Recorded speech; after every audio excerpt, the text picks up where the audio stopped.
I wasn't going to start filming yet, but look how gorgeous this is.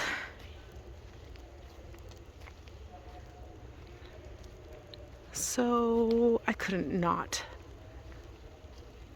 at least show you where I'm walking through and how incredibly green and stunning it is.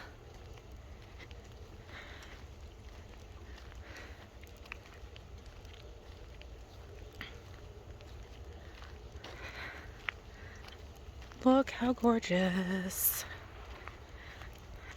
So after this morning's walk and the discussion about spirit guides, I was thinking that I should probably continue that conversation with deities and other entities.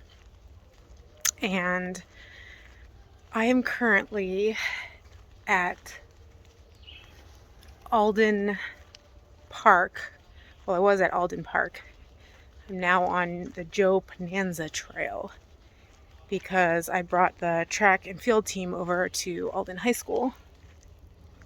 And this gem was sitting behind it. So I was like, gotta go for a walk. Gotta get my thoughts out there. My continuation of the previous video. So we were talking about how I feel like spirit guides are social memory complexes. And to be completely honest, for me, deities fall into the same category. Possibly on a grander scale, like how Ra was deified by humans and was the social memory complex of the entire everything that lived on Venus. That's kind of like what I'm thinking most of our gods throughout mythology are. They're social memory complexes from other planets, entire solar systems. They're entities who have reached out to humans before in ancient times, and so they were deified. Because obviously, through the veil of forgetting as humans, and especially like primitive humans or, ancient times, we didn't really have the understanding to explain it, so therefore gods, goddesses, stuff like that. This is just gorgeous. I got OMG. Just so green. It actually was raining. It might actually still be drizzling, but the canopy is so dense, I can't feel any rain, so it is just amazing. I don't know if y'all feel the same way, but like after a rain, everything just looks so much more vivid and fresh. It's kind of how I feel right now. It's just gorgeous. So anyways, not to lump deities in with spirit guides, because according to what I've been told, there are differences between different entities that reach out to us. So there's your spirit guides, obviously, and then there's deities. I've been told that like your ancestors and or people that you've known in this lifetime can become what they called as resters, which means they're not really reincarnated or whatever. They're hanging out and they're watching over you because, of the strong connection that they had to you in this lifetime. So I have no clue where I'm going. I'm just kind of walking. Wherever my feet take me, we'll see. I did take a picture of the map to this place, so I'm sure I'll figure out where I am eventually. I got a couple hours, so I'm not worried about it. So, they call them resters, which is a little confusing to me because what I've heard from other people is that resters are like people you've known in this lifetime who have passed away, but their life was so traumatizing for them that they can't face it. So they go into like a quiet place to contemplate and try to heal. And so they can't reach you when they're in that state. But I mean, I'd assume those are like extreme cases. And then you obviously have incarnated extraterrestrials that can communicate through channeling with you, because I mean, there's a lot of extraterrestrials out there that are farther along in their journey and their technology and everything than we are. Okay, sorry about that. I came to a major fork in the road, so I had to look at the map to see where I was going and hopefully not get lost. It's a little mucky and mushy right now where I am, so I'm trying to watch where I'm going, and that's what I wanted right there. There's the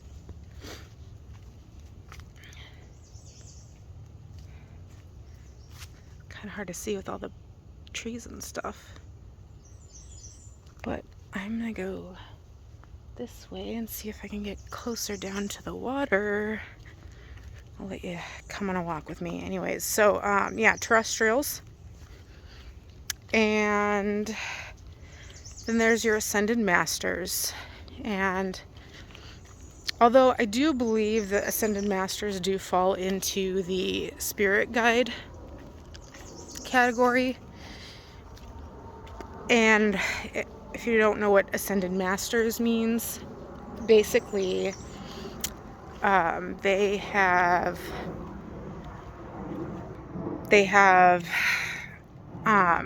ascended to a higher state of consciousness than third dimension, which is the dimension, or not dimensions, densities, sorry, are explained in the law of one that I mentioned in the previous video. So we are currently in third density. It's the only density that we incarnate through the veil of forgetting. So we can choose which path we want to walk upon, the service to others or the service to self. And so ascended masters like Krishna, like Buddha, like Jesus, Gandhi, basically transcended third density and are now incarnating into fourth density. So obviously they can act as spirit guides as well. Probably, like I said, as part of collective consciousness. They hold greater weight for us here on this planet because they were on this planet, they lived on this planet, they learned on this planet, they grew on this planet. They tried to spread the word on this planet. So they definitely have more weight for us here. So our ascended masters might not be the same as a different planet's ascended masters. So I definitely categorize them in spirit guides, and I haven't been told otherwise. Actually by the water now. It's kind of murky, mucky, slow moving, but still beautiful. Looks like it goes around the bend over there. But I don't think there's a trail there. I think I might have to go back up the hill and keep going down the trail. But yeah, oh look at, I love all the little ferns. Look at all the ferns. They're everywhere. Fiddlehead season has passed. That's when you forage, you can forage a specific type of fern when it's still all curled up before it sprouts, and you can eat them. And I heard that they're delicious, although I have not tried them myself. but it is gorgeous here. So then the other entity would be the angels. And I've been told that angels are different than spirit guides. They're not categorized the same. From my understanding, the angels are like super high intelligent, like massive. I don't know if they'd even be social memory complexes. They might just be light beings, like the oldest of the old light beings. And then, of course, you have the archangels, which supposedly are even higher up than normal angels are. Most everyone, I'm pretty sure everyone has angels watching over them. That's what I've been told, anyways. And so there's all these different kind of entities, and then you can get into like the quote unquote service dark entities, evil entities. They're usually on the path to service to self.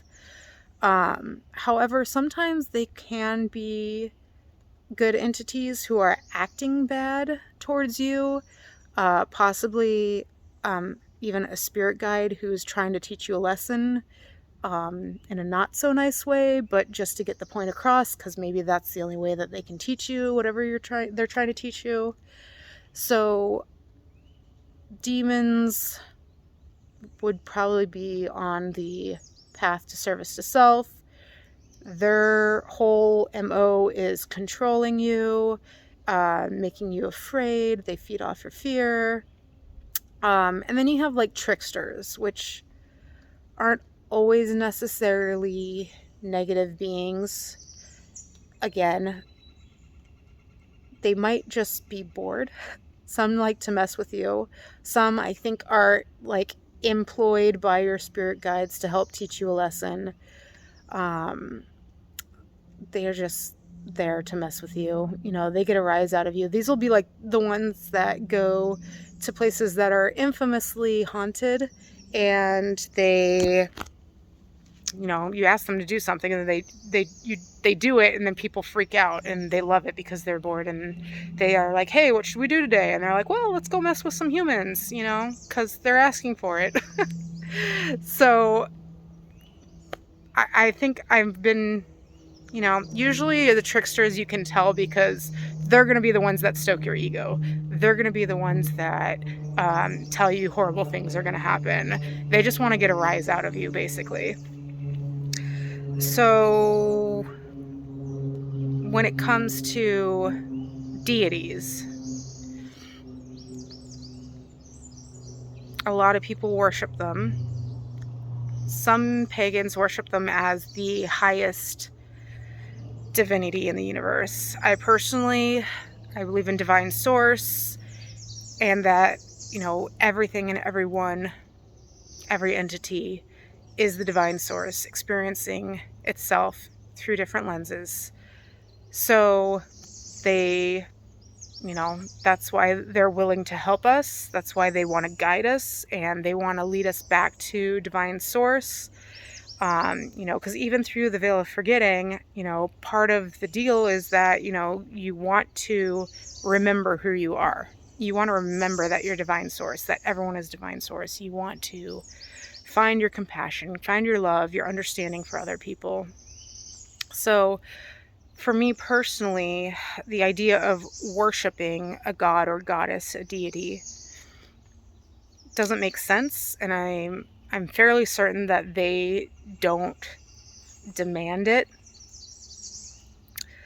Now, offerings are always nice, but an offering can be as simple as you singing a song for them, or lighting a candle or incense and dedicating it to them, or, you know, using a sound bowl and dedicating the high frequency sound to their honor, or really just, you know, having that gratitude in your heart for the fact that they're helping you through whatever it is that they're helping you with.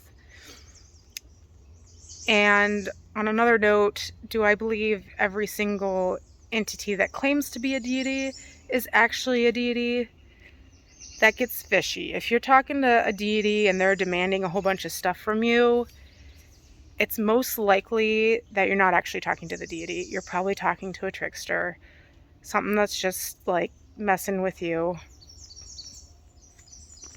It's kind of what they do. So I'm gonna start heading back up here on the trail. I'm saying so a lot. I noticed that. I really need to stop that. It's kind of annoying. Yeah, there is no trail down here, so I gotta go back up. Here's a little whoop. So I gotta make it up this hill without dying. That's okay, because I got some root stairs looking out for me. Kind of cool. And now I think I'm gonna go this way.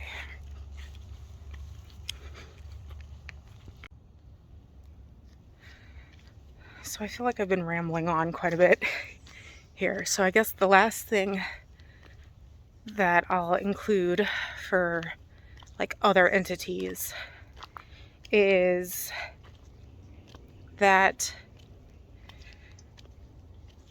don't forget about the spirits. And I don't just mean spirit, like human spirits that are on the other side of the veil. Still here, they're still here, just on the other side of the veil. But your land spirits, the fact that your trees have spirits, your crystals have spirits. Pretty much everything in the natural world has a spirit of its own. Some people will even say that man-made stuff has a spirit of their own. I'm not gonna lie, I do talk to my bus a lot, my school bus, and I'm pretty sure it makes a high-pitched squealing sound when I'm not paying attention to my speed. I'm not even joking. It's weird. I know. And I've been using a sub bus and it doesn't do that. So just saying, I guess I wouldn't be surprised if my bus has a spirit as well. Could be the spirit of a past bus driver even, maybe. Maybe that's what it is. I don't really know. But there are spirits all around us. There are entities all around us. Just be respectful, show gratitude when they help you. I don't think it has to be any more complicated than that. I don't think there has to be a whole lot of sucking up or kissing ass. Pardon my speech. That's just me.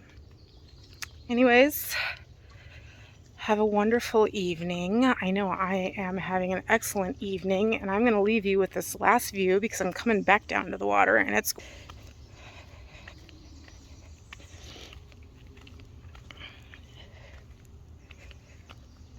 Ooh, try not to die here. Oh God, it's really mucky. Oh goodness, oh goodness.